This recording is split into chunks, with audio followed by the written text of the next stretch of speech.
warahmatullahi wabarakatuh. Alhamdulillah. Wassalatu wassalamu ala rasulillah wa ala alihi wa ashabihi wa man walah, amma ba'd. Jamaah rahimakumullah.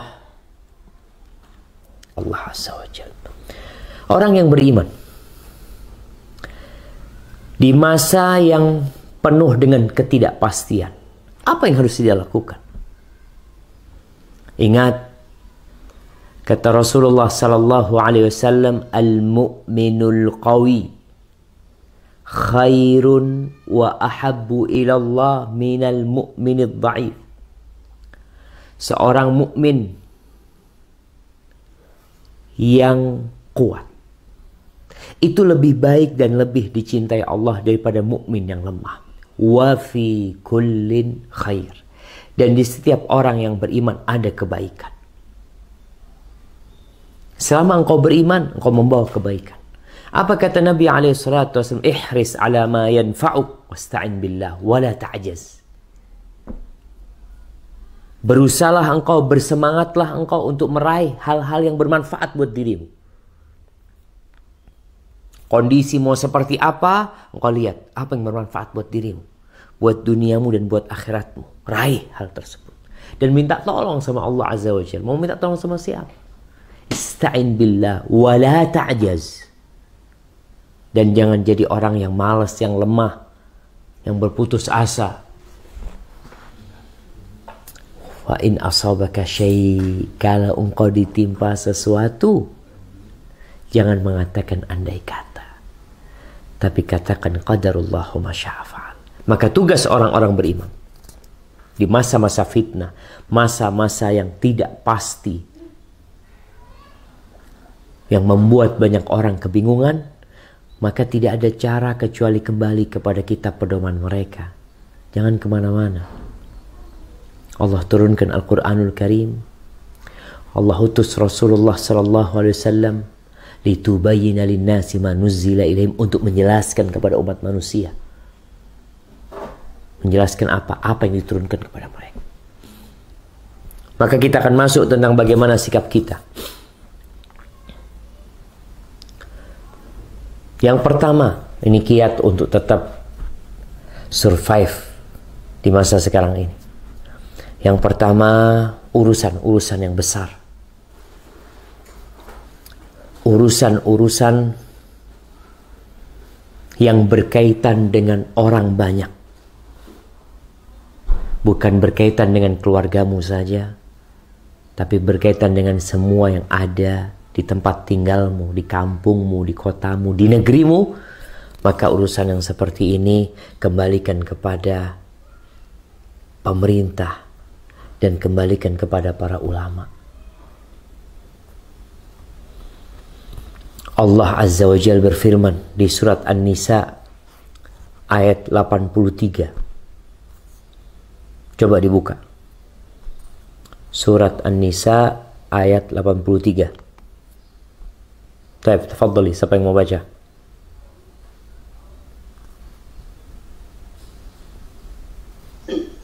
A'udzu billahi minasyaitonir rajim.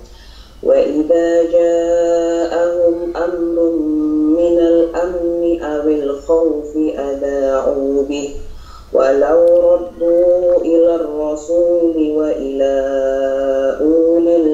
ulil amri. Bacanya wa ila ulil amri.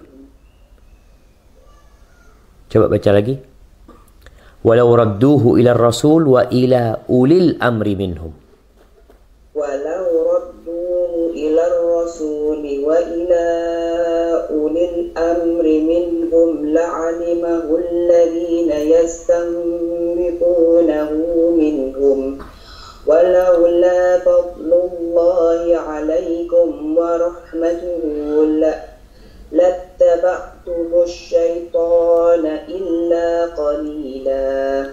Dan apabila sampai kepada mereka suatu berita tentang keamanan ataupun ketakutan, mereka langsung menyiarkannya. Padahal apabila mereka menyerahkannya kepada Rasul dan ulil amri di antara mereka, Tentulah orang-orang yang ingin mengetahui kebenarannya akan dapat mengetahuinya secara resmi dari mereka, Rasul dan ulil amri. Sekiranya bukan karena karunia dan rahmat Allah kepadamu, tentulah kamu mengikuti setan, kecuali sebagian kecil saja di antara kamu. Barakallahu fikum. Ini yang Allah sebutkan. Masalah-masalah yang besar kembalikan ila Rasul.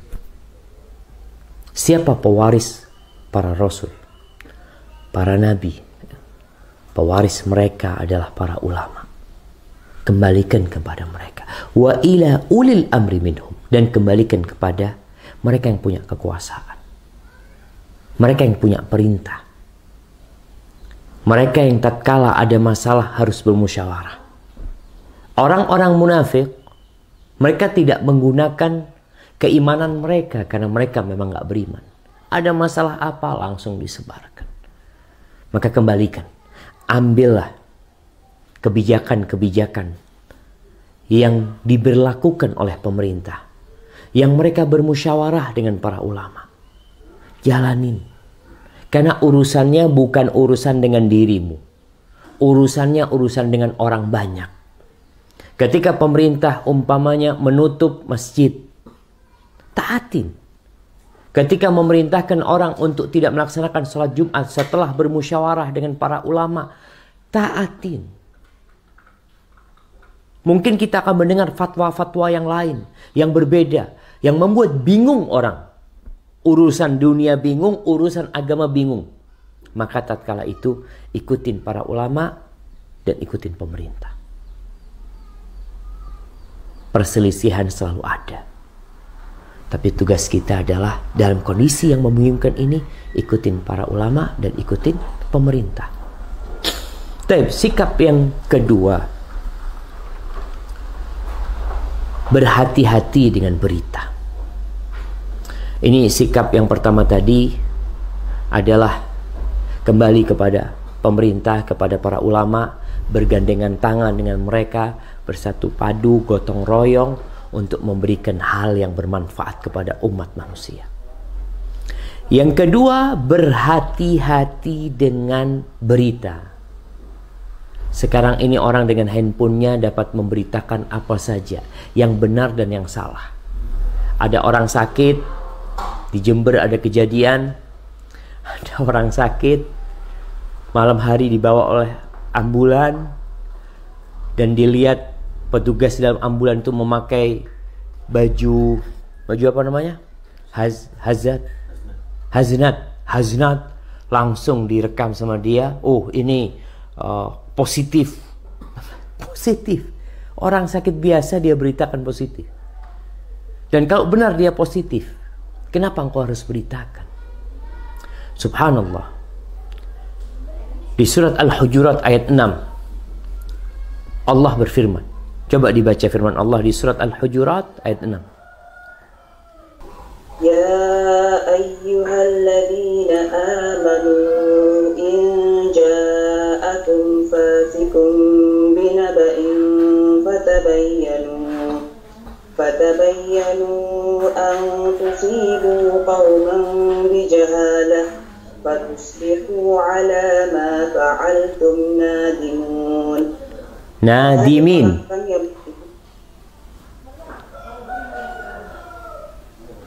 Jika seseorang yang fasik datang kepadamu membawa suatu berita, maka telitilah kebenarannya agar kamu tidak mencelakakan suatu kaum karena kebodohan yang akhirnya kamu menyesali perbuatanmu itu. Nah, dan ini yang terjadi. Orang-orang yang menyebarkan hoax diancam di penjara 3 tahun, membahayakan orang lain, menebarkan ketakutan gara-gara berita yang tidak harus dia sampaikan sebenarnya. Apa urusan dia? Dia wartawan? Bukan. Maka di masa yang penuh ketidakpastian ini, kita jangan sibuk mengikuti berita-berita yang tidak jelas, apalagi menyebarkan berita tersebut. Ini sikap kita. Kalau ada berita yang sedang hangat, kita lihat dulu, apakah memang perlu kita sampaikan atau tidak. Kalau perlu disampaikan, apakah engkau orang yang pantas menyampaikannya? Atau ada orang lain yang lebih berkompeten untuk hal itu? Di surat Al-Mu'minun, ayat 1, 2, dan 3. Coba dibaca. Surah Al-Mu'minun ayat 1, 2, dan 3. Supaya kita tahu kita ini benar-benar beriman apa tidak. Orang beriman itu ada standarnya. Dalam kondisi apapun, dia harus memenuhi standar ini. Coba dibaca surat Al-Mu'minun 1, 2, dan 3. Qad aflahal mu'minun alladzina hum fi salatihim khashi'un walladzina hum 'anil lagwi mu'ridun. Sungguh beruntung orang-orang yang beriman, yaitu orang yang khusyuk dalam salatnya dan orang yang menjauhkan diri dari perbuatan dan perkataan yang tidak berguna. Masya Allah. Ini sifat orang yang beriman. Kalau kita bicara, insya Allah orang beriman itu selamat, terjaga. Naam, apabila keimanan dia benar. Apa kriterianya? Salah satu, nanti dibaca. Ayat keempat, kelima, keenam, ketujuh berkaitan dengan sifat orang-orang beriman. Sifat yang pertama mereka, hubungan mereka dengan Allah itu baik. Alladzina hum fi salatihim khashi'un.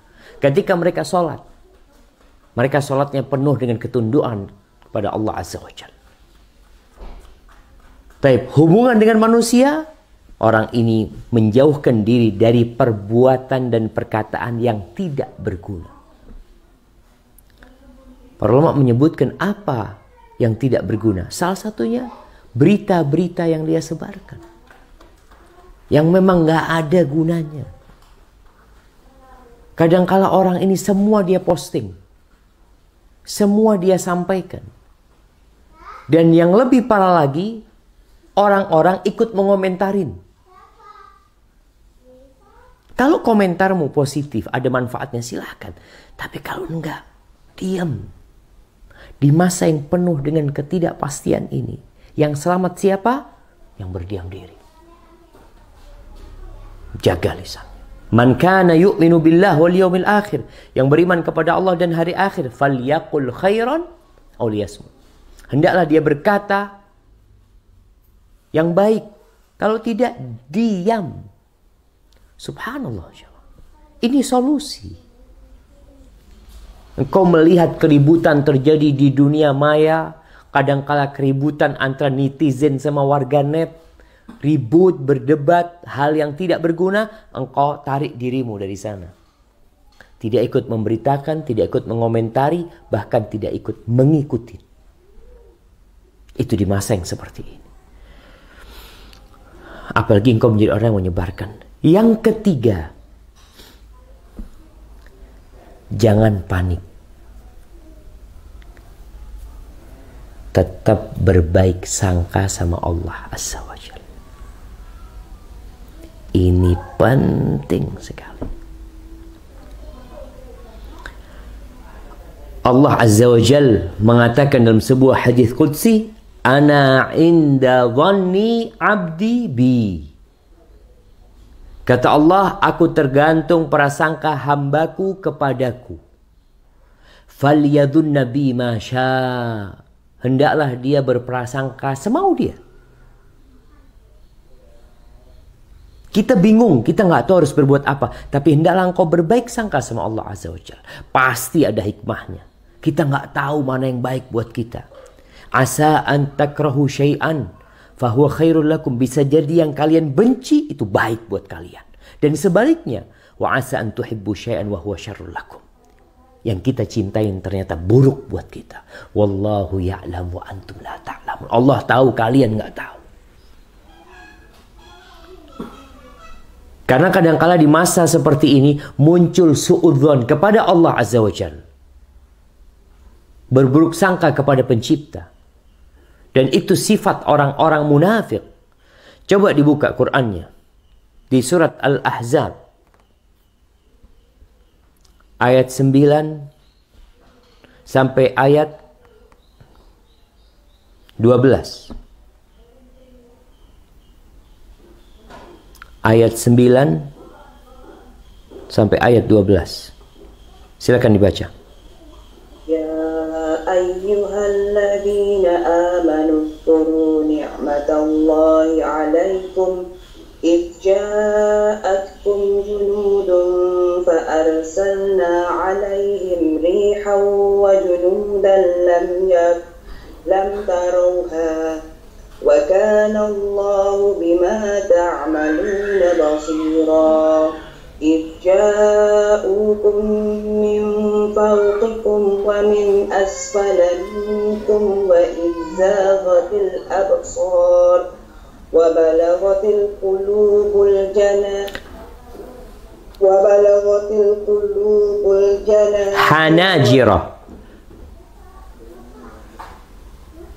وبلغت القلوب حناجر الحناجر وتظنون بالله الظنونا هنالك ابتلي المؤمنون وزلزلوا زلزالا شديدا وإذ يقول المنافقون والذين في قلوبهم مرض ما وعدنا الله ورسوله إلا غرورا. Barakallahu fikum. Wahai orang-orang yang beriman, ingatlah akan nikmat Allah yang telah dikaruniakan kepadamu ketika bala tentara datang kepadamu, lalu kami kirimkan kepada mereka angin topan dan bala tentara yang tidak dapat terlihat olehmu. Allah Maha melihat apa yang kamu kerjakan, yaitu ketika mereka datang kepadamu dari atas dan dari bawahmu, dan ketika penglihatanmu terpana dan hatimu menyesak sampai ke tenggorokan, dan kamu berprasangka yang bukan-bukan terhadap Allah. Disitulah diuji orang-orang mukmin dan diguncangkan hatinya dengan guncangan yang dahsyat. Dan ingatlah ketika orang-orang munafik dan orang-orang yang hatinya berpenyakit berkata, yang dijanjikan Allah dan Rasulnya kepada kami hanya tipu daya belaka. Barakallahu fik. Ketidakpastian itu pernah terjadi dan berulang sepanjang hidup manusia. Akan ada kondisi-kondisi yang dia tidak tahu harus berbuat apa. Di kota Madinah, di masa Rasulullah SAW pada tahun ke-5 Hijriah, datang 1000 pasukan ke kota Madinah. 10.000 pasukan itu untuk membumi hanguskan kota Madinah, untuk membunuh Rasulullah SAW dan membantai para sahabatnya. Ketika itu umat Islam di kota Madinah pada musim dingin, kelaparan mereka. Jumlah mereka nggak sebanding dengan tentara yang datang. Allah ingatkan kita, Allah perintahkan kepada kita, penerus para sahabat, untuk mengingat nikmat tersebut. Ya ayyuhalladzina amanu dzkuru ni'matallah alaikum. Ingat nikmat Allah kepada kalian. Itu nikmat Allah kepada para sahabat dan kepada kita, sehingga Islam itu bisa sampai kepada kita. Bagaimana Allah akhirnya Allah kirimkan bantuan, tapi nggak langsung. Maka disebutkan irja'ukum min fawqikum, ketika bala tentara datang dari arah atas, dari bawah. Bagaimana kondisi para sahabat? Panik ya. Tapi sebagian mereka kepanikan itu cepat pergi. Wa idh zaghatil absar wa balagatil qulubul hanajir. Jantung itu sampai ke tenggorokan. Wa tadhunnuna billahi dhunun. Pada saat itu kalian berprasangka yang tidak-tidak, macam-macam prasangkanya. Disebutkan mereka terbagi jadi 2 kelompok. Yang beriman, yang kedua orang-orang yang imannya lemah, plus orang-orang munafikin, sama sikap mereka. Ketika orang-orang beriman mereka diuji. Wa idh yaqulul munafiqun hunalika ibtuliyal mu'minun, pada hari itu orang-orang mukmin diuji, dicoba, digoncangkan mereka agar terpisah jemaah. Kita tahu kapan emas itu terpisah dari tembaga. Ketika dimasak. Ketika mereka sedang panas, emas itu tidak akan kumpul dengan tembaga. Tahu-tahu dia memisahkan diri. Ini yang emas, ini yang tembaga. Seperti itu Allah uji orang-orang beriman. Muncul orang-orang mulai ketahuan, oh ini yang selama ini pura-pura bersama kita. Wa idh yaqulul munafiqun, orang-orang munafik, apa ucapan mereka? Orang-orang yang lemah imannya apa? Kata mereka, oh janji Allah dan Rasulnya itu hanya tipu daya saja. Subhanallah. Kita itu berbaik sangka sama Allah Azza wa Jalla. Ketika kejadian itu, Rasulullah Sallallahu Alaihi Wasallam menanamkan optimisme di diri para sahabat dengan berbaik sangka kepada Allah Azza wa Jalla. Ini lagi gali parit.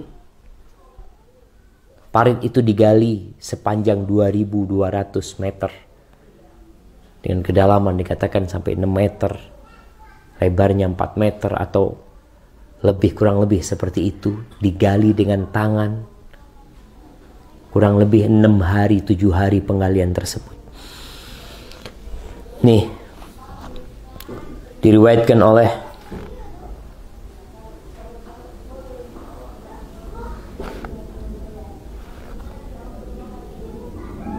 Imam Ahmad bahwasanya para sahabat ketika menggali parit tersebut, mereka mengadu kepada Nabi SAW tentang adanya batu besar yang gak bisa mereka hancurkan. Kalau nggak dihancurin, maka ya bisa buat loncatan kuda batu tersebut. Mereka mengadu kepada Nabi SAW. Ada masalah, adukan kepada Allah, adukan kepada Rasul SAW. Ketika beliau masih hidup. Faja'an Nabi SAW. Maka Nabi SAW datang. Beliau juga gali di tempat yang lain. Ada satu tempat, satu lokasi, ada batu besar. Musuh nih sedang dalam perjalanan. Makanya muncul praduga-praduga yang bermacam-macam. Akhirnya Nabi SAW datang. Beliau ambil kapak atau linggis yang serupa dengan kapak. Lalu beliau memukul. Fadaraba darbatan kasara minha thuluthal hajar. Beliau pukul sallallahu alaihi wasallam, sepertiga batu itu pecah. Beliau mengatakan, Allahu Akbar. U'titu mafatih Syam. Wallahi inni la ubsiru qusuraha al-humr min makani hadha. Nabi SAW mengatakan, Allahu Akbar, telah diberikan kepadaku kunci-kunci perbendaharaan Syam. Demi Allah, aku melihat dari tempatku ini istana-istana merah mereka. Jemaah, kondisinya musuh sedang dalam perjalanan mau menyerang. Tapi Nabi SAW menanamkan optimisme di diri para sahabat dengan janji-janji Allah. Kalau janji Allah itu pasti benar. Tinggal engkau mau berbaik sangka apa enggak sama Allah Azza wa Jalla. Lalu beliau memukul untuk yang kedua kalinya. Fakasara thuluthal hajar. Sepertiganya lagi pecah. Beliau mengatakan, Allahu Akbar. U'titu mafatiha Faris. Wallahi inni la ubsirul madaina wa ubsiru qasrahal abyad min makani hadha. Allahu Akbar, demi Allah dari tempatku ini aku melihat istana-istana Madain. Kota Madain. Pada waktu itu ibu kotanya Persia. Aku melihat istana-istana putih mereka akan menjadi milikku. Dikasih Nabi SAW. Ini dalam kondisi para sahabat mau diserang sama orang-orang musyrikin. Lalu beliau tsumma qala bismillah. Beliau mengatakan bismillah lagi. Wa daraba darbatan kasarat baqiyatul hajar. Beliau pukul lagi sehingga batu itu habis. Lalu beliau mengatakan, Allahu Akbar, u'titu mafatihal Yaman, wallahi inni la ubsiru abwaba San'a min makani hada. Telah diberikan kepada aku perbendaraan Yaman sana. Aku melihat pintu-pintu San'a dari tempatku ini. Artinya kalau bicara ada sesuatu yang tidak pasti, yang tidak menentu, maka engkau harus melihat kepada janji-janji Allah Azza wa Jalla. Tumbuhkan keyakinan di dirimu. Dan Nabi sedang menanamkan hal itu di hati para sahabat. Maka para sahabat ketika melihat itu pasukan yang datang menyerang kota Madinah, Allah Azza wa Jalla sebutkan, coba dibaca di surat Al-Ahzab. Di surat Al-Ahzab ayat 22.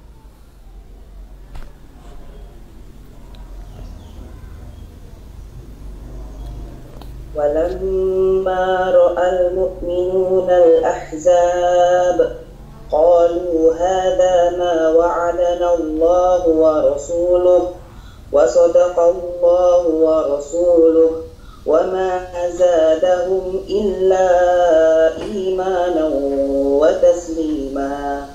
Dan ketika orang-orang mukmin melihat golongan-golongan yang bersekutu itu, mereka berkata, inilah yang dijanjikan Allah dan Rasulnya kepada kita, dan benarlah Allah dan Rasulnya. Dan yang demikian itu menambah keimanan dan keislaman mereka. Barakallahu fikum. Kita lihat bagaimana para sahabat melihat pasukan mau menyerang dan menghancurkan kota Madinah, yang mereka katakan ini yang dijanjikan oleh Allah dan Rasul. Artinya kita memang harus melewatin fase-fase yang sulit, fase-fase yang berat. Kita harus berjuang. Kenikmatan tidak diraih dengan kenikmatan. Kenikmatan diraih dengan perjuangan dan pengorbanan. Apalagi nikmat yang ditawarkan Allah ini surga. Bukan Maldives. Bukan sebuah pulau yang indah. Tapi surga yang luasnya seluas langit dan bumi. Yang engkau kekal selama-lamanya di sana. Maka ketika melihat kondisi seperti sekarang, yang mungkin ekonomi sulit, yang tidak menentu urusan pekerjaan, yang sebagian di PHK, katakan hadza ma wa'adanallahu wa rasuluh. Janjinya Allah memang kayak gitu. Kita harus ngelewatin bala-bala ini. Dan Allah berjanji akan menguji kita. Tapi kita berbaik sangka sama Allah Azza wa Jalla. Apa kita nggak baca firman Allah di surat Alam Nashrah atau Asy-Syarah di ayat terakhir? Allah Azza wa Jalla mengatakan fa inna ma'al usri yusra. Inna ma'al usri yusra. Ini janji. Dan Allah telah membuat pernyataan, sebuah aturan, bahwasanya sesungguhnya bersama kesulitan itu ada kemudahan. Ma'a, bersama kesulitan itu ada kemudahan. Allah ulangi lagi, inna ma'al usri yusra. Sesungguhnya bersama kesulitan itu ada kemudahan. Sekarang kalau engkau sedang sulit, di sini kau berbaik sangka sama Allah. Oh, bentar lagi nih. Bentar lagi akan ada kemudahan. Sehingga ketika hamba dalam kondisi sulit, hati dia itu berbunga-bunga. Bergembira. Kenapa? Para sahabat ketika melihat tuh pasukan perang, mereka mengatakan ini yang janjikan Allah dan Rasulnya. Itu tidak membuat mereka kecuali bertambah keimanannya. Tambah yakin sama Allah Azza wa Jalla. Allah udah janji itu. Jadi tatkala kita melihat sesuatu yang memberatkan kita, kita jadi bingung. Kok semua serba nggak pasti? Kapan masuk sekolah nggak pasti?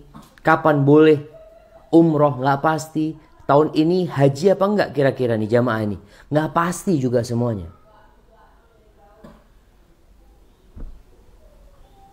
Jadi ketidakpastian ini membuat kita semakin yakin sama Allah Azza wa Jalla. Sebentar lagi akan ada kemudahan. Dan kita sudah mencoba itu dalam kehidupan ini. Artinya fakta membuktikan. Pengalaman-pengalaman kita itu menunjukkan.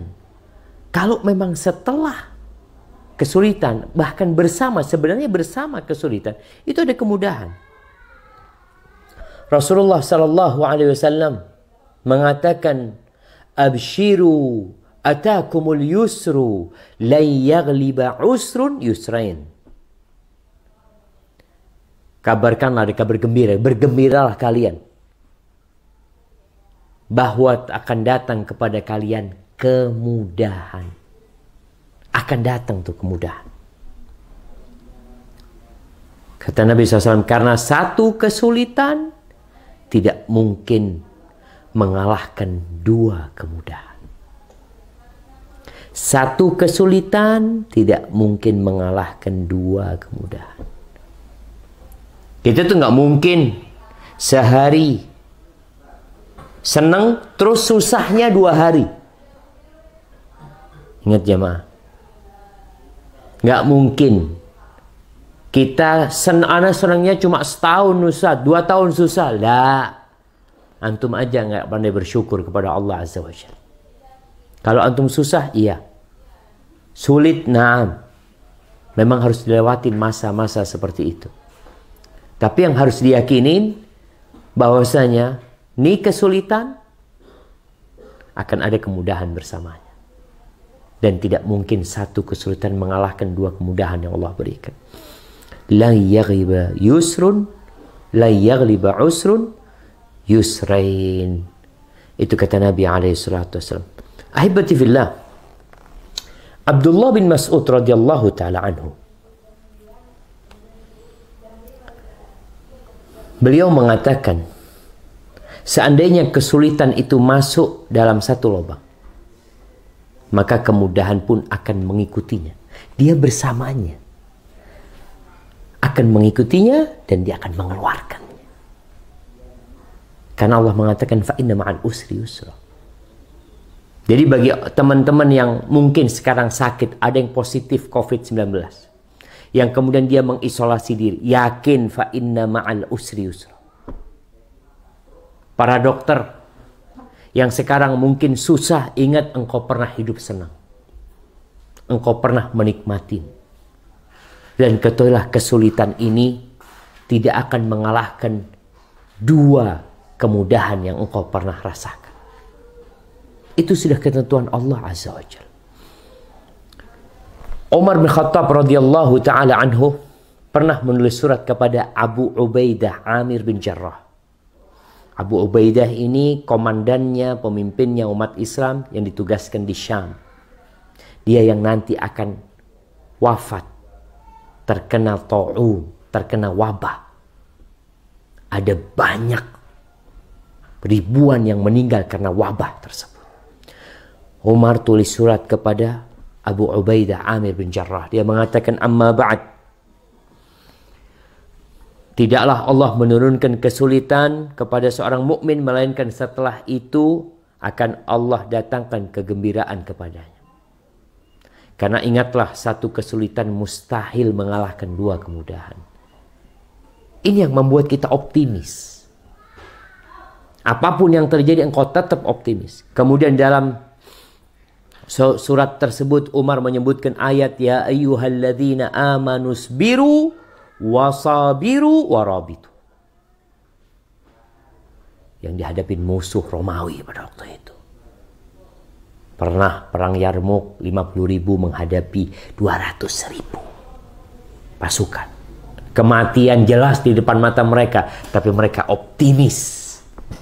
Wahai orang-orang yang beriman, sabar, wasabiru, dan kuatkanlah kesabaranmu. Jadi udah sabar, suruh nguatin kesabarannya menghadapi musuh. Kalau kita disuruh sabar menghadapi pusing, insya Allah sabar kena pusing.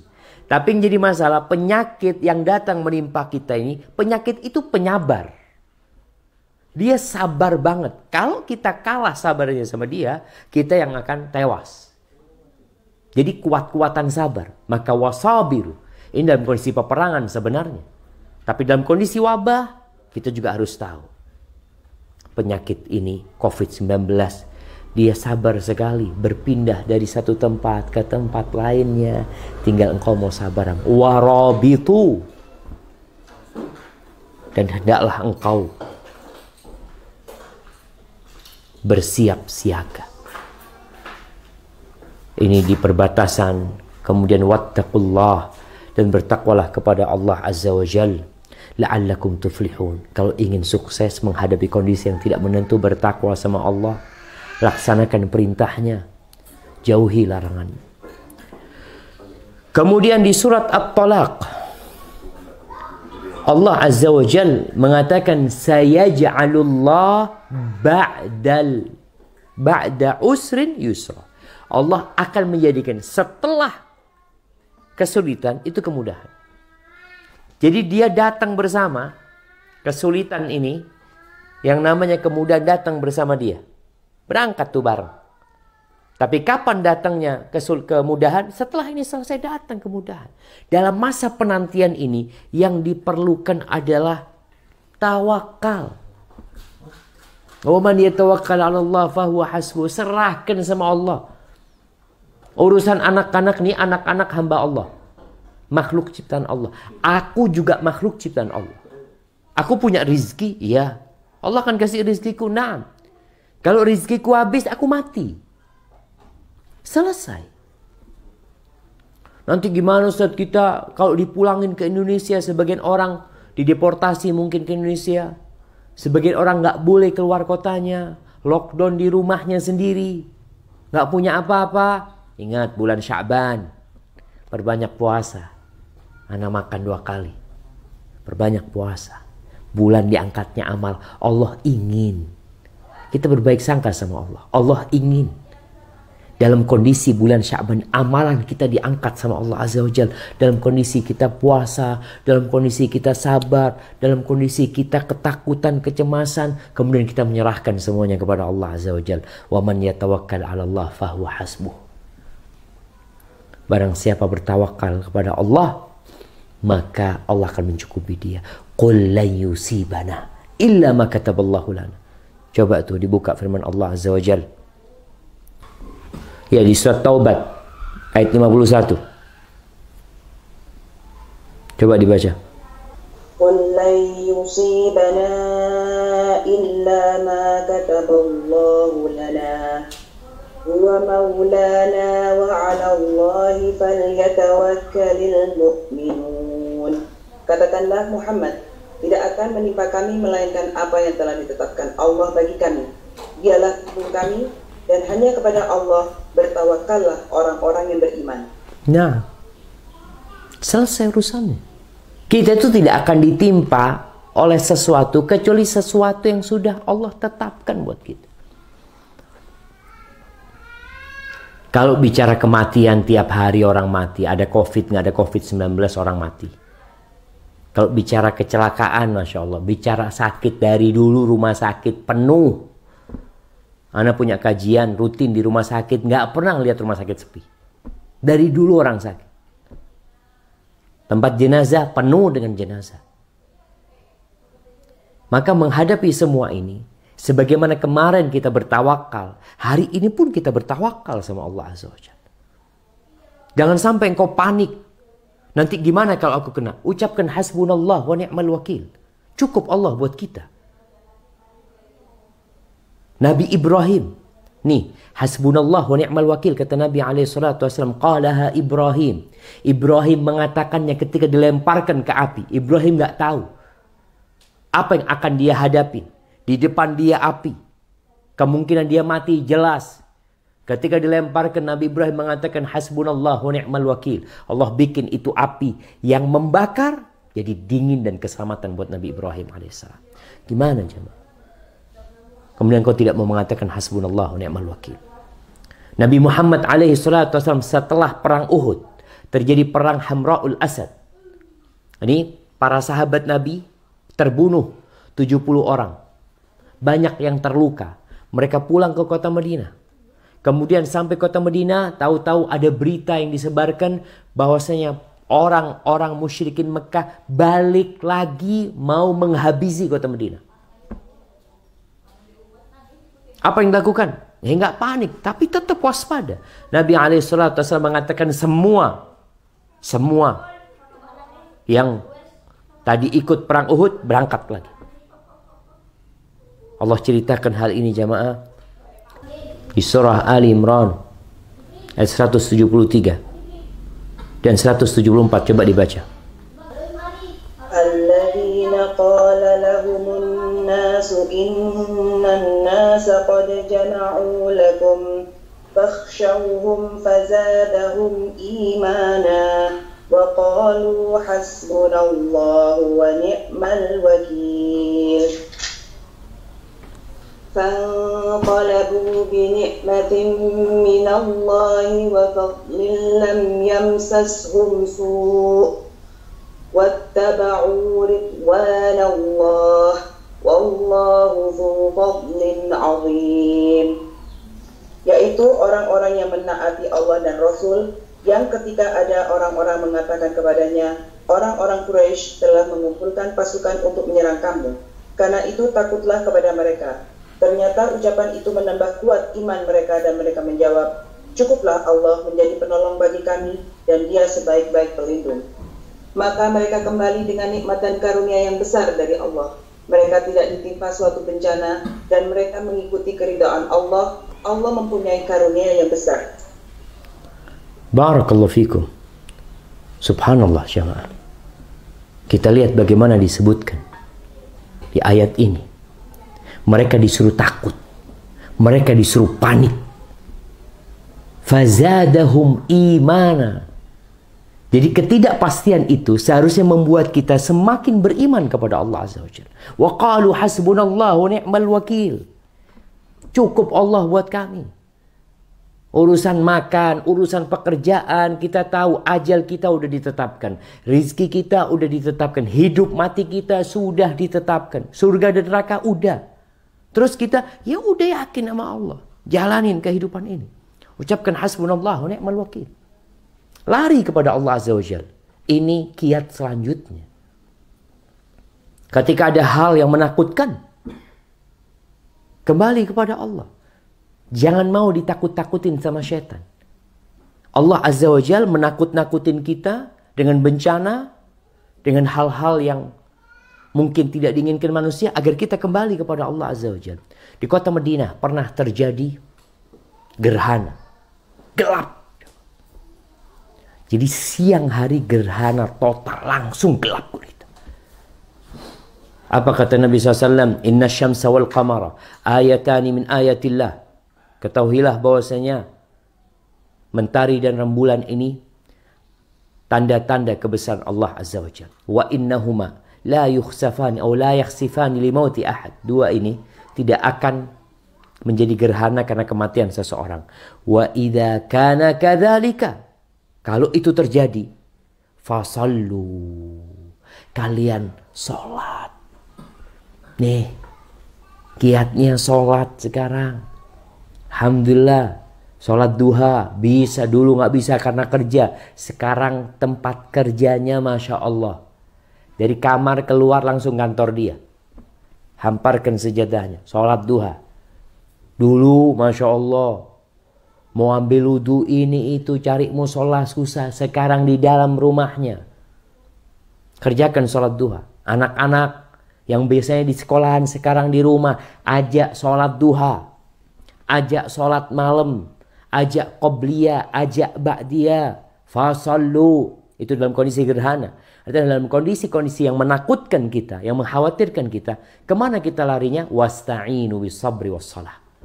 Minta tolong kepada Allah dengan kesabaran dan sholat. Ini saatnya kita memperbanyak sholat. Di bulan Sya'ban lagi. Wad'u, dan berdoa. Sampai kapan berdoanya? Hatta yukshaf ma bikum. Sampai disingkap apa yang terjadi sama kalian. Jadi COVID-19 membuat kita lebih rutin sholatnya, lebih rajin sholatnya, doanya diperbanyak. Sampai kapan? Sampai pergi. Kapan? Wallahu a'lam. Para sahabat Nabi, ketika mereka dikepung di Khodak itu 1 bulan. Mereka terus berdoa, bermunajat terus. Allah usir. Kita jangan cuma mengandalkan pikiran kita. Kita kalau hitung-hitungan matematika, dengan COVID-19 ini, oh nanti akan terjadi seperti ini, puncaknya nanti pada tanggal sekian, pada bulan ini akan menjadi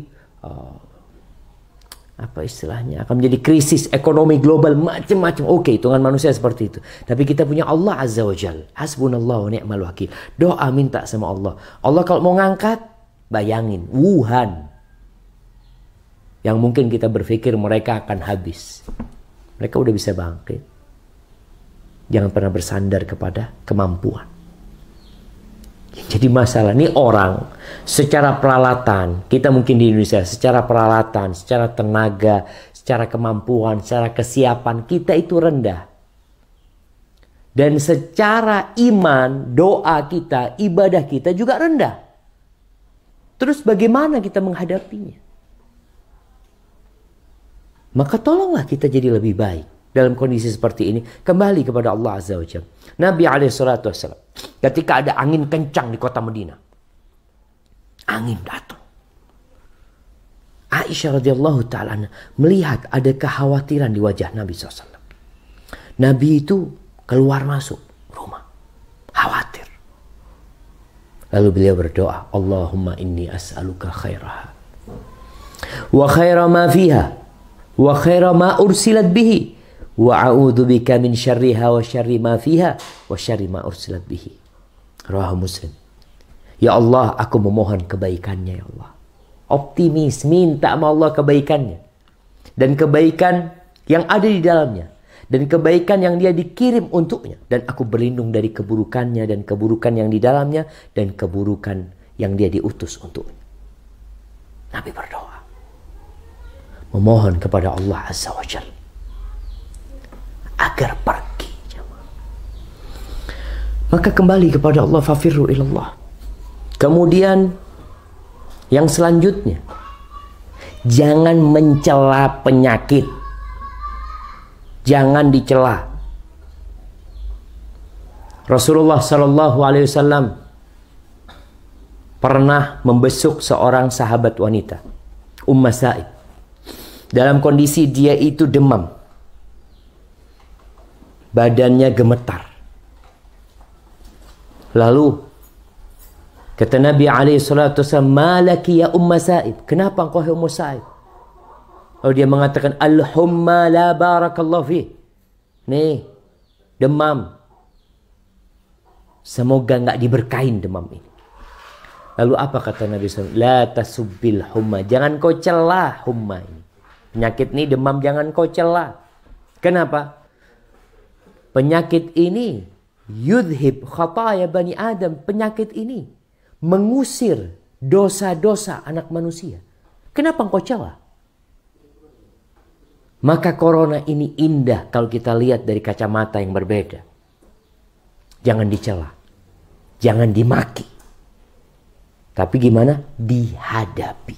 Dan berbaik sangka kepada Allah Azza wa Jalla. Ahibati fillah. Sebelum kita masuk ke saya tanya jawab.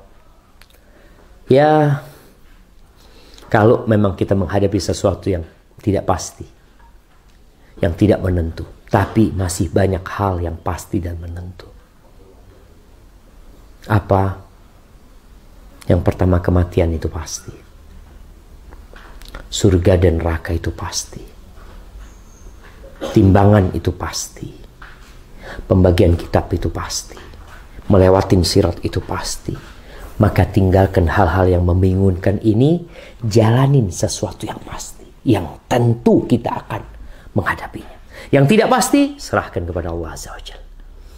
Hadza wallahu a'lam bishawab ya. Itu yang bisa saya sampaikan, dan mohon maaf ya karena kondisinya darurat.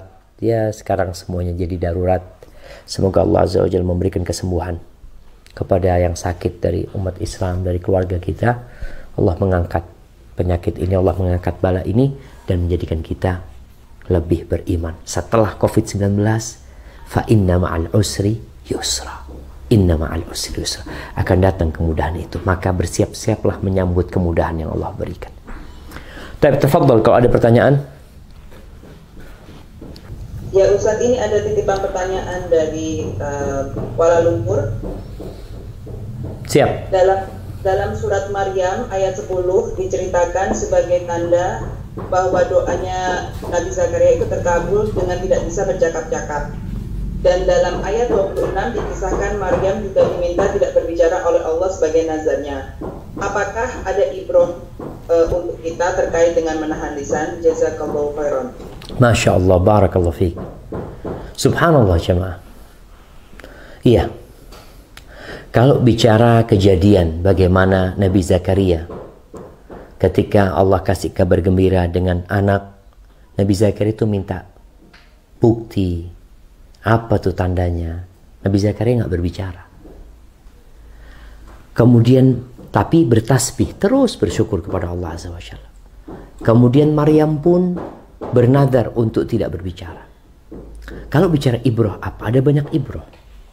Yang pertama, hendaklah berbicara orang itu yang bermanfaat. Kalau pembicaraan itu menimbulkan banyak pertanyaan, ada orang gara-gara omongan dia, omongan itu menimbulkan polemik, maka lebih baik engkau diam.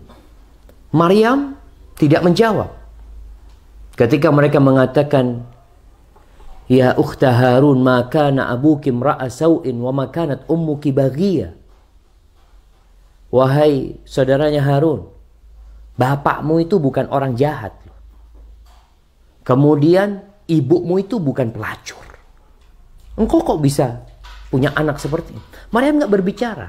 Kalau Maryam ngomong ini kebesaran Allah, ini itu macam-macam, yang akan terjadi adalah debat nanti yang tidak selesai. Maka akhirnya Maryam menyerahkan jawabannya itu kepada ahlinya. Dia menunjukkan kepada putranya. Jadi dalam kondisi ada hal-hal yang mungkin kita bingung untuk menghadapinya, maka diam. Serahkan kepada ahlinya. Tadi di ayat yang kita baca, yang pertama berkaitan dengan kalau ada hal-hal yang menakutkan ini, sudah serahkan kepada ahli. Kita diam. Makanya pelajarannya, Masya Allah. Ini pertanyaan dan arahan buat kita di masa yang penuh dengan ketidakmenentuan ini, ketidakpastian ini, untuk lebih banyak diam. Serahkan kepada ahlinya dan serahkan kepada Allah Azza wa Jalla. Barakallahu fikum. Ini dari Brisbane Ustaz. Bagaimana kiat dalam menghadapi problema rumah tangga di mana suami dan istri itu banyak bertengkar karena perbedaan pendapat, dan istri tidak bisa menurut kepada perintah suami karena perintahnya tersebut karena tidak sesuai dengan agama. Jazakallahu khairan. Barakallahu fiik. Ya. Kalau bicara hubungan antara suami istri, hendaklah setiap orang itu tahu posisi masing-masing. Ketika orang tahu ana sebagai apa, dia sebagai apa, maka biasanya roda itu akan berjalan. Siapa nahkodanya, siapa ABK-nya, siapa manajernya, siapa asistennya, siapa presidennya, siapa wakil presidennya. Tatkala semua tahu dengan jobnya masing-masing, insya Allah akan lancar komunikasi dan kehidupan dalam rumah tangga. Kalau tadi dikatakan istri sama suami, istri tahu posisi dia sebagai istri. Dia punya kewajiban taat kepada suaminya. Maka dia hargai suami, dia taati suaminya. Bikin suami ini mengetahui kalau istrinya ini patuh dan taat. Maka pada suatu saat, tatkala perintah suami bertentangan dengan perintah agama, maka sang istri mengatakan, "Bang, afwan bang. Semua perintah-perintahmu aku jalankan. Aku sebagai istri. Tapi kalau sudah bertentangan dengan agama, aku mohon maaf. Memang aku diperintahkan untuk taat dan patuh kepadamu. Bahkan surga seorang perempuan ada di suaminya. Artinya dengan taat dan patuh kepada suaminya. Tapi kalau berurusan dengan perintah Allah Azza wa Jal, menentang aturan Allah Azza wa Jal, la ta'ata li makhluqin fi ma'siyatil khaliq." Sampaikan. Jadi kalau istri ini baik taat, insya Allah pada masa dia disuruh bermaksiat, maka dia menolak. Mudah-mudahan suami sadar. Tapi kalau memang tadi disebutkan gara-gara beda pendapat, urusan yang ringan, urusan gorden, urusan mobil, urusan makanan, urusan tata ruang, ada yang keributan kadang-kala masalah-masalah yang remeh, yang seharusnya istri tidak meributkan hal itu, suami juga tidak meributkan hal itu. Bahkan kita tahu Nabi SAW bersabda, "Ana za'imun bi baitin fi rabadil jannah liman tarakal mira' wa in kana muhiqqan." Aku menjaminkan sebuah rumah di pelataran surga bagi yang meninggalkan perdebatan walaupun dia benar. Artinya kalau kondisinya memang nggak bisa dilanjutkan, yang ada ribut, anak-anak melihat orang tuanya ribut, maka tolong, kata orang Surabaya, sing waras ngalah. Barakallahu fikum. Nah, ini ada titipan dari Canberra. Kapankah wabah penyakit itu diangkat oleh Allah?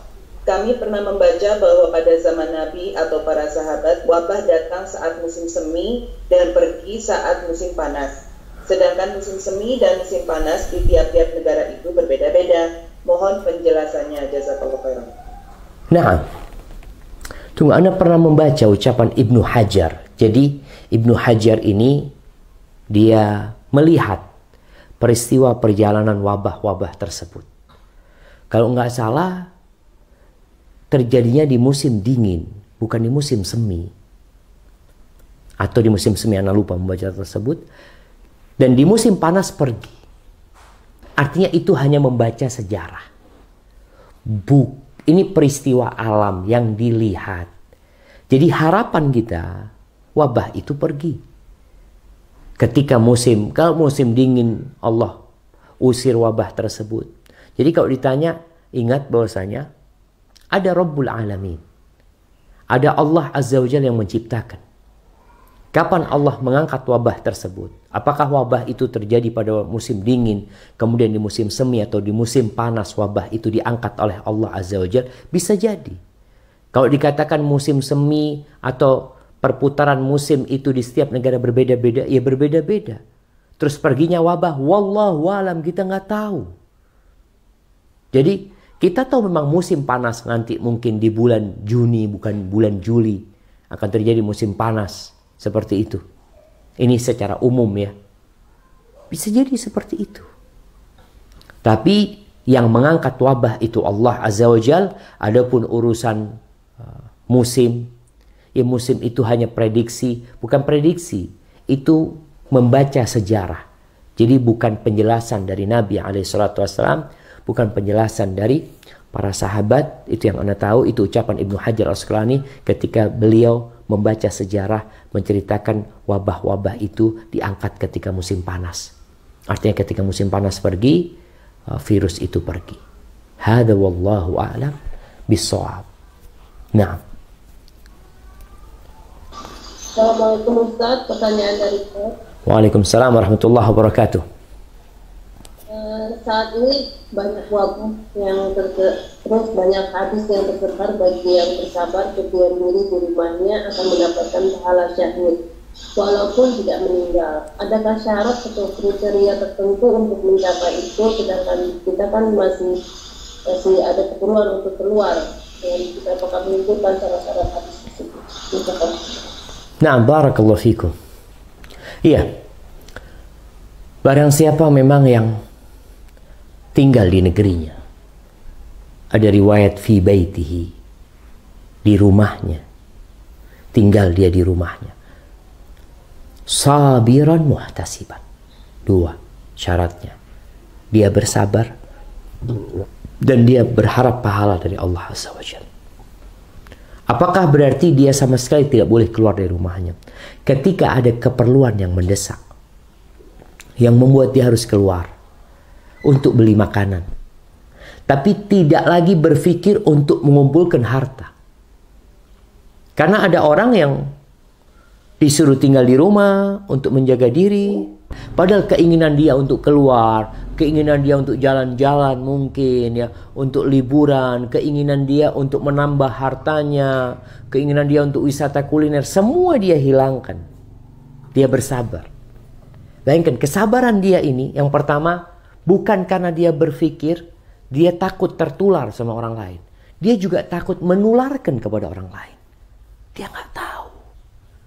Maka ketika orang ini bersabar menahan diri dengan hal-hal yang mungkin buruk buat dia, dia tahan dirinya. Kalaupun dia harus keluar sesuatu yang memang dia perlukan, kemudian dia balik lagi, Dia tidak berpikir untuk mengumpulkan harta, untuk berburu dunia, tapi bahkan dia menjadikan rumah dia tempat ibadah buat dia. Banyak-banyak sholat, banyak-banyak bermunajat, berzikir. Insya Allah semoga Allah akan berikan kepadanya pahala syahid tersebut. Hadza wallahu a'lam bissawab. Nah. Ini pertanyaan titipan dari Adelaide, Ustaz.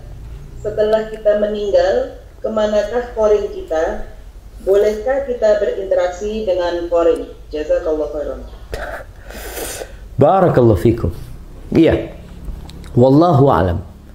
Ketika orang itu meninggal dunia, korinnya itu kemana? Jin yang mendampingi dia itu kemana? Yang jelas, ada malaikat yang senantiasa mencatat amalan dia, ada malaikat yang senantiasa membisikkan kebaikan kepada dia, tapi ada setan yang juga membisikkan keburukan kepada dia. Datang tuh, yajri min ibni adam majrad dam. Kata Nabi SAW, setan itu ikut aliran darah manusia. Ketika darahnya berhenti, dia mati, maka dia pergi.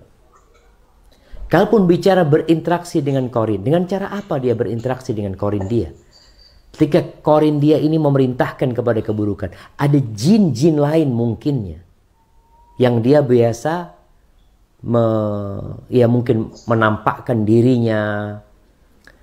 Ada jin yang mungkin mendampingi dia dalam urusan kerja dia, tapi urusan korin dia ini nanti yang pada hari kiamat Allah menceritakan bagaimana korinnya ini, ya Allah aku nggak menyesatkan dia, dia sendiri yang sesat ya Allah.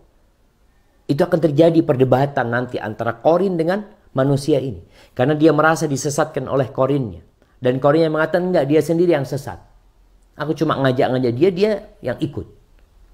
Maka berkaitan kita berinteraksi dengan korin, wallahu a'lam, tapi dengan jin yang lainnya mungkin terjadi interaksi tersebut, karena ada jin-jin di sekitar kita. Bagaimana Rasulullah Sallallahu Alaihi Wasallam mendakwain para jin.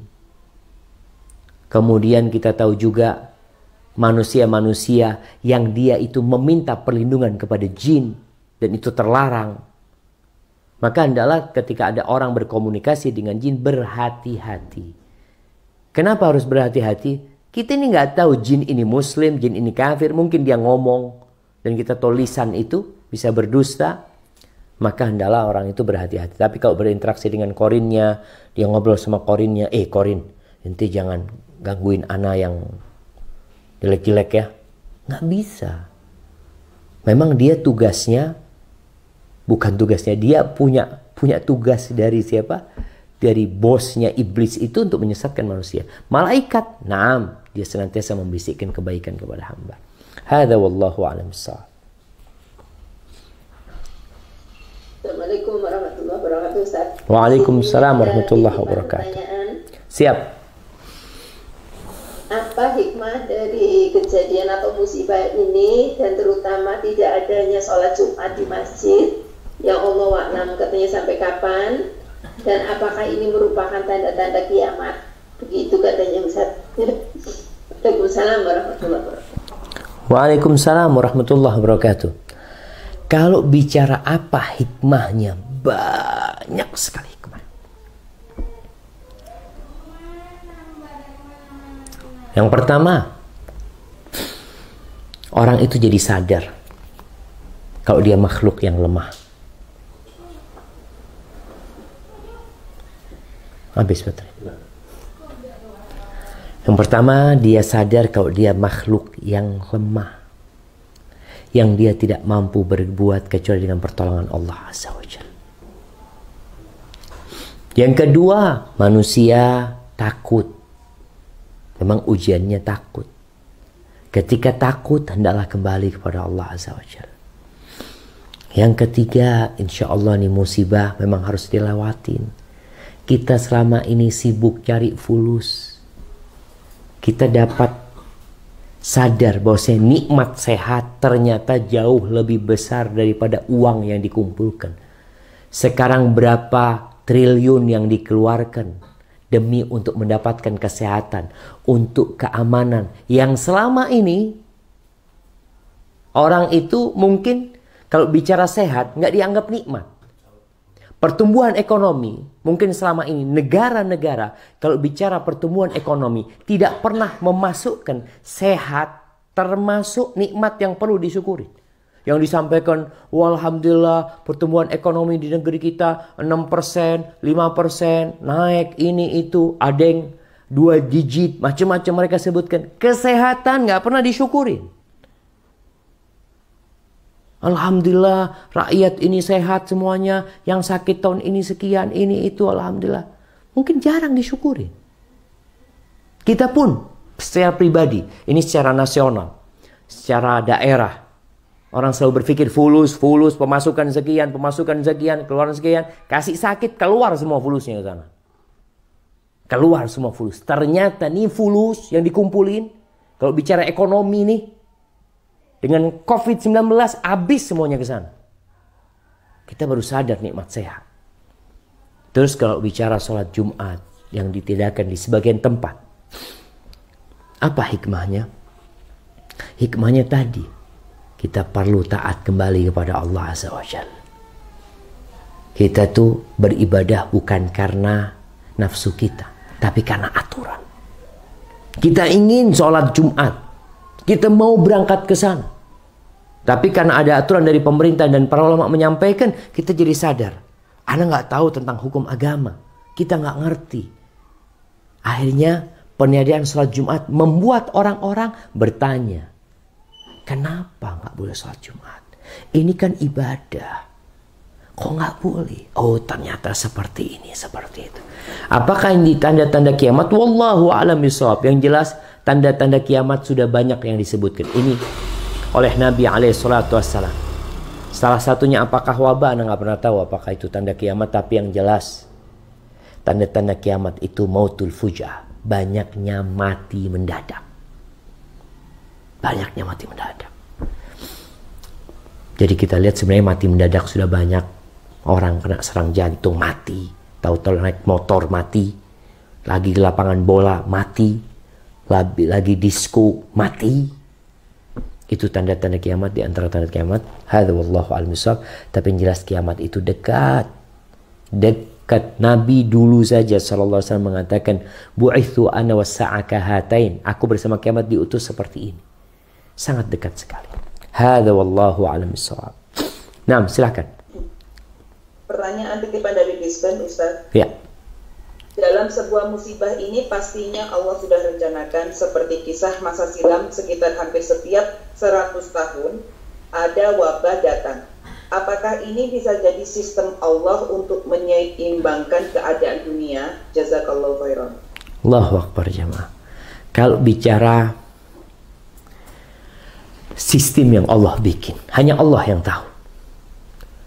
Kita ini manusia, makanya jangan ikut-ikut mengendalikan ekosistem ini yang akhirnya kita merusak. Pernah ada kejadian, ini contoh bagaimana manusia kadangkala merusak ekosistem yang ada dengan pandangan dia. Dia itu makhluk. Di sebuah daerah ada hutan kecil, di situ ada banyak monyet.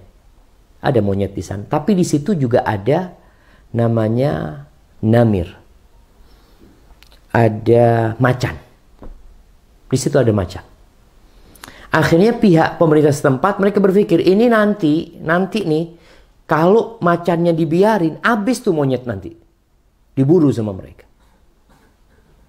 Diburu oleh macan ini. Akhirnya mereka berinisiatif bagaimana macan itu dibunuh. Dibunuhlah itu macan. Habis macan.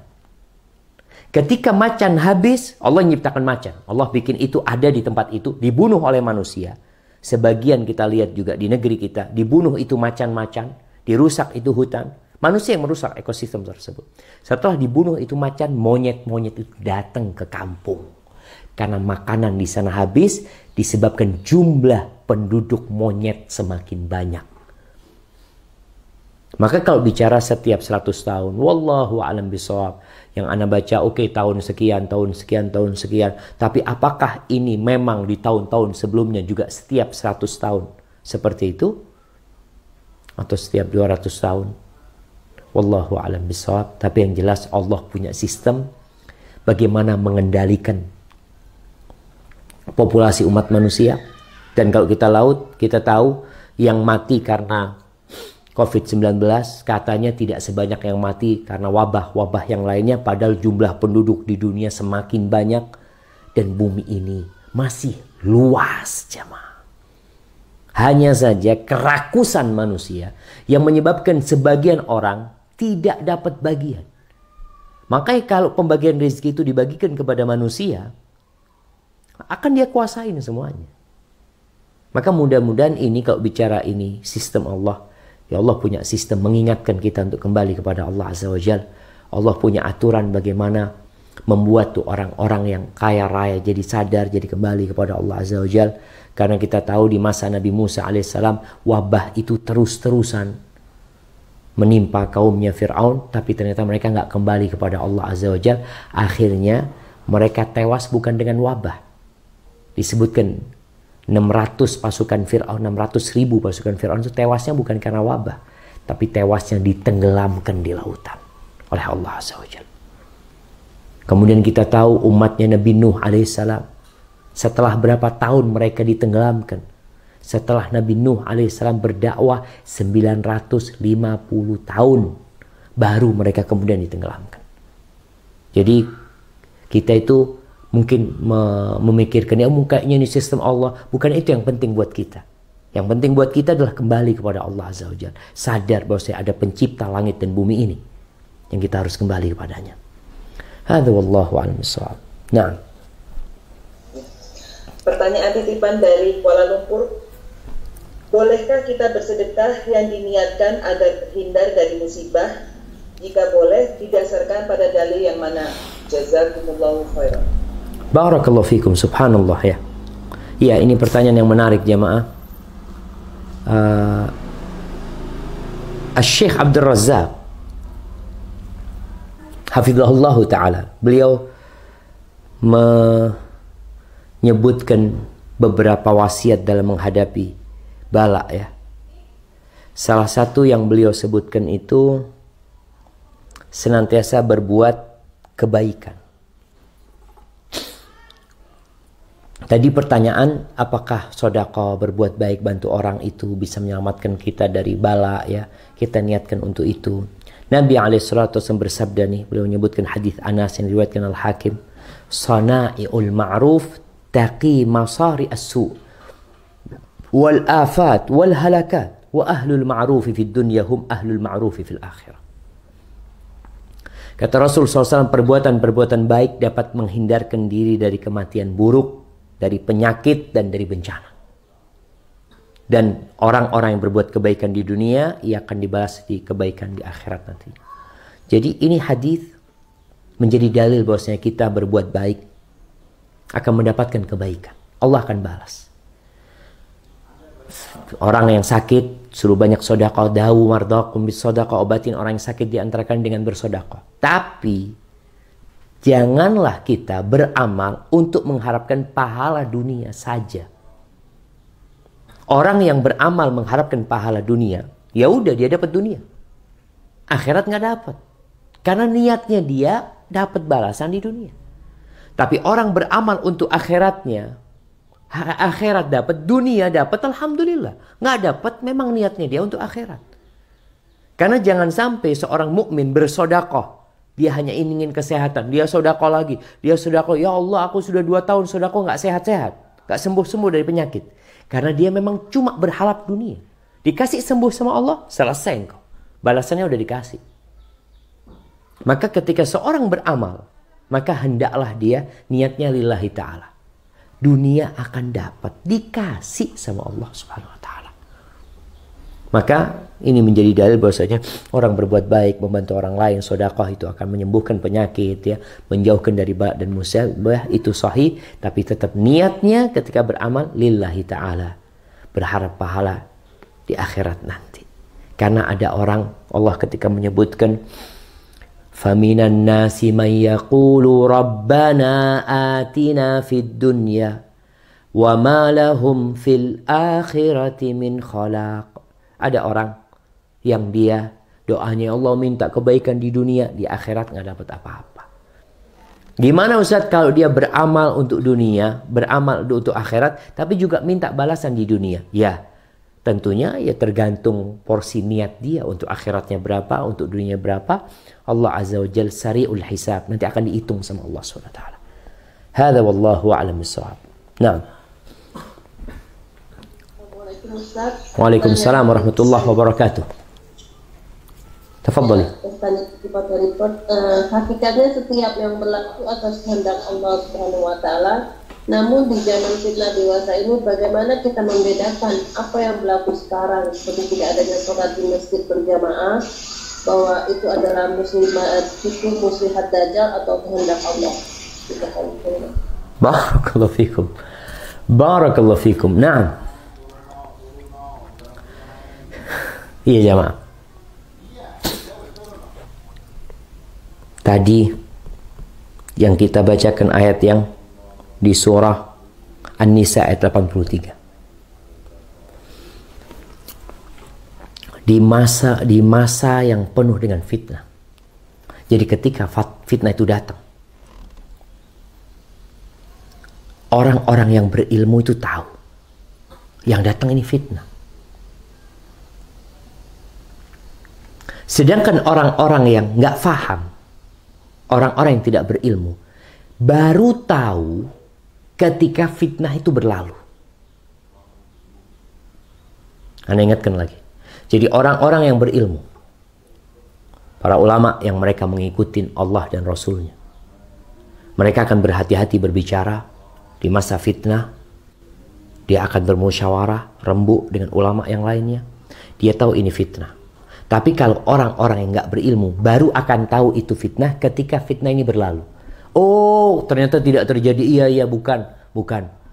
Nggak tahu ya kapan lagi akan terjadi. Oh, nanti akan terjadi mungkin tanggal 15 Ramadan. Akan terjadi seperti ini, seperti itu. Pembicaraan ini sudah ratusan tahun yang lalu diucapkan. Dan tidak terjadi. Oh, belum berarti nanti lagi. Makanya dalam masa fitnah Allah sebutkan di sini, wa idza ja'ahum amrun minal amni awil khaufi ada'u bih. Apabila sampai kepada mereka suatu berita tentang keamanan atau ketakutan, mereka langsung menyiarkannya. Sampaikan langsung kepada umat, kasih tahu ini itu, menyebabkan kepanikan. Dan kalau yang dia ucapkan ternyata tidak terjadi, oh memang ini kan hanya apa ya buat mereka? Hanya dugaan. Kita berhati-hati. Nanti tahun depan seperti itu lagi. Maka apabila datang sesuatu yang berurusan dengan umat, dengan ketakutan umat, dengan keamanan mereka, jangan mudah-mudah menyiarkan. Kalau ini tipu muslihat dajjal, salat Jumat nggak ada, berarti dajjal bentar lagi mau keluar nih. Wallahu a'lam. Tugas kita beramal. Makanya kembalikan kepada yang berilmu. Walau radduhu ila rasul wa ila ulil amri minhum. Kalau mereka kembalikan kepada Rasul sallallahu alaihi wasallam. Ada orang-orang yang mengatakan, oh ini Rasul, tunjukkan hadisnya, sampaikan. Sahih apa tidak? Bagaimana penjelasan para ulama? Jamaah rahimakumullah, maka nasihat Anda kembalikan kepada para ulama. Kalau dikatakan ini bukan tipu muslihat dajjal, ya, yang pertama, kondisinya sudah dimusyarahkan oleh para ulama-ulama yang mereka orang-orang bertakwa kepada Allah, yang kita berhusnudzon sama mereka. Adapun dajjal, kita nggak tahu dajjal kapan keluar. Ada yang mengatakan, oh udah lahir nih, pemuda yang akan membunuh dajjal itu sudah lahir. Subhanallah, sampai seperti itu mereka mengatakan. Maka hati-hati dengan yang seperti itu. Hadza wallahu a'lam bishawab. Jamaah, ini baterainya udah habis. Makanya di ayat An-Nisa ayat 83 Allah mengatakan, andai kata mereka kembalikan kepada Rasul, kepada ulil amri minhum, la'alimahu alladhina yastanbitunahu minhum walaula fadlullahi alaikum wa rahmatuhu lattaba'tumus syaitan illa qalila. Kalau bukan karena rahmat Allah dan karunia-Nya, kalian akan mengikuti syaitan, kecuali sedikit yang tidak ikutin syaitan. Baik, barakallahu fikum. Mungkin itu yang bisa Anda sampaikan pada kesempatan kali ini. Kurang lebihnya mohon maaf ya, dengan kondisi yang seperti ini. Semoga tetap bisa ngaji, tetap bisa menimba ilmu. Sampai berjumpa kembali. Semoga senantiasa dalam lindungan ilahi. Subhanakallahumma bihamdika asyhadu an la ilaha illa anta astaghfiruka wa atubu ilaik. Wassalamualaikum warahmatullahi wabarakatuh.